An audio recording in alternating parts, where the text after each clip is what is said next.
ভারত কি আসলে tourist visa চালু করবে বাংলাদেশিদের জন্য? বাংলাদেশ কি আসলে ট্যুরিস্ট ভিসা নিয়ে ভারতে প্রবেশ করতে পারবে? এমন এক দোলাচল দেখা দিয়েছে মানুষের মধ্যে। কারণ গেল কয়েকদিন আগে আমি একটা ভিডিওতে বলেছি, এই ভিডিওতে আমি স্পষ্টভাবে উল্লেখও করেছি কারণগুলো কি কারণে হতে পারে।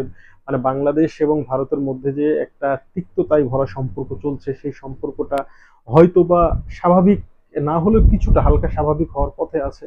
তো এই বিষয়গুলো নিয়ে আমি কিছু যৌক্তিক কারণ দেখিয়ে আমি বলেছিলাম যে যেহেতু বাংলাদেশে অবস্থিত ভারতীয় হাইকমিশনের প্রধান হাইকমিশনার প্রণয় ভার্মা স্পষ্টভাবে বলেছিলেন গেল মাসের মানে গেল এপ্রিলের 8 তারিখে যে এ বছরের মাঝামাঝির পর থেকে বাংলাদেশিদের জন্য স্বল্প আকারে বা সীমিত আকারে তারা টুরিস্ট ভিসা চালু করবে।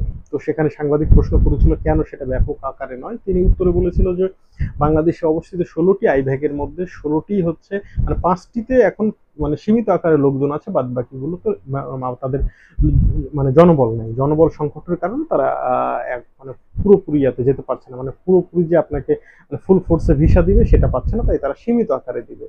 তো তিনি আরো বিষয়টা ডিক্লেয়ার করে যে খুব স্বল্প সময়ের মধ্যে তারা অন্যান্য মানে অন্যান্য আইভ্যাকের কার্যক্রমগুলো চালু করবে এবং অন্যান্য আইভ্যাকের কার্যক্রমগুলো চালু হলে ধীরে ধীরে বাংলাদেশিদেরকে ভিসা দেওয়াটাও স্বাভাবিক হয়ে আসবে। তবে প্রথম পর্যায়ে ট্যুরিস্ট ভিসাটা মানে নর্মাল পর্যায়ে একদম মানে অল্প বা সীমিত আকারেই দেওয়া হবে, বিশেষ মানুষ ছাড়া হয়তো পাবে না, এটা আমরা ধারণা করছি। তবে বিষয়টা যদি চালু হয় তাহলে যেটা ঘটবে যে অনেকে হয়তো ধারণা করতে পারে যে একটা দুইটা করে হয়তো দিবে, তারপরে হয়তো আবার বন্ধ করে দিবে। আমার কাছে সেটা মনে হয় না। যদি এটা চালু হয় তাহলে কিন্তু সেটা লং লাস্টিং করবে বা ভবিষ্যতে এটা ধীরে ধীরে স্বাভাবিক হওয়ার পথে যাবে বলে আমি মনে করছি। কারণ ভারতে বাংলাদেশের মানুষরা যে ভিসাতে সবচেয়ে বেশি যায় সেটা হচ্ছে ট্যুরিস্ট ভিসা।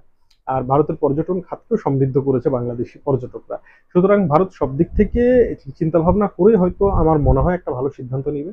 এবং আমার বিগত ভিডিও দেখে ভারত থেকে বেশ কিছু ভাই বোনও আমাকে ফোন দিয়ে তারা কংগ্রাচুলেট করেছে। তারা বলেছে যে মাসুদ ভাই আপনার ভিডিও আমরা রেগুলার দেখি, এবং সবচেয়ে মজার বিষয় হচ্ছে যারা বাঙালি না অবাঙালি তারাও আমার ভিডিও দেখে, তারাও আমার ভিডিও দেখে আমাকে উইশ করেছে, বলেছে হ্যাঁ আপনি যে তথ্যগুলো দিয়েছেন সত্যি সম্ভাবনা খুব বেশি আছে এই জুলাইয়ের পরে অর্থাৎ অগাস্টের দিকে ট্যুরিস্ট ভিসা হয়তো সীমিত আকারে চালু হবে এবং মেডিকেল ভিসার পরিমাণটা কিছুটা বাড়তে পারে তারা ধারণা করছে। এবং হয়তোবা জানুয়ারি মানে 26 সালে 2026 সালে জানুয়ারি থেকে হয়তো মানে অন্যান্য আইভ্যাক গুলো যে 16টা আইভ্যাক আছে তার মধ্যে 5টা চলছে 11টা বন্ধ আছে, সেগুলো হয়তো মোটামুটি স্বাভাবিকতার পথে যাত্রা করবে আর কি।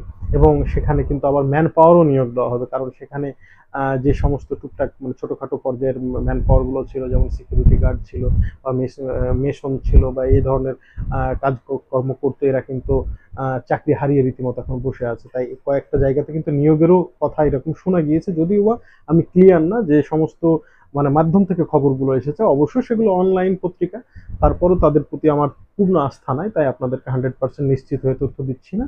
তবে এই সমস্ত আইভ্যাক গুলোতে কিন্তু অচিরেই লোক বা জনবল নিয়োগ দিবে, এটাও মোটামুটি নিশ্চিত। তো বন্ধুরা, আমি সর্বশেষ শুধু এতটুকুই বলবো যে এই মুহূর্তে মেডিকেল ভিসাটা নিয়ে মানে বাংলাদেশিদের মধ্যে চরম উত্তেজনা দেখা দিয়েছে।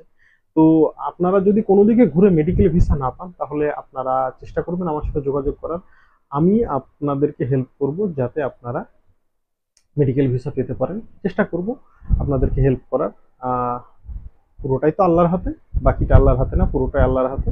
যদি আপনার ভাগ্যে থাকে হয়তো বা ব্যবস্থা হয়ে যাবে। তো মেডিকেল ভিসা না পেয়ে যদি আপনি হতাশ হয়ে যান তাহলে আমার সাথে যোগাযোগ করবেন, আমি আপনাদেরকে একটা সহজ ওয়ে আউট দেখিয়ে দেবো, এভাবে এখানে যান তাহলে হয়তো ভিসা আপনি পেয়ে যাবেন। সকলকে ধন্যবাদ। আসসালামু আলাইকুম ওয়া রাহমাতুল্লাহ।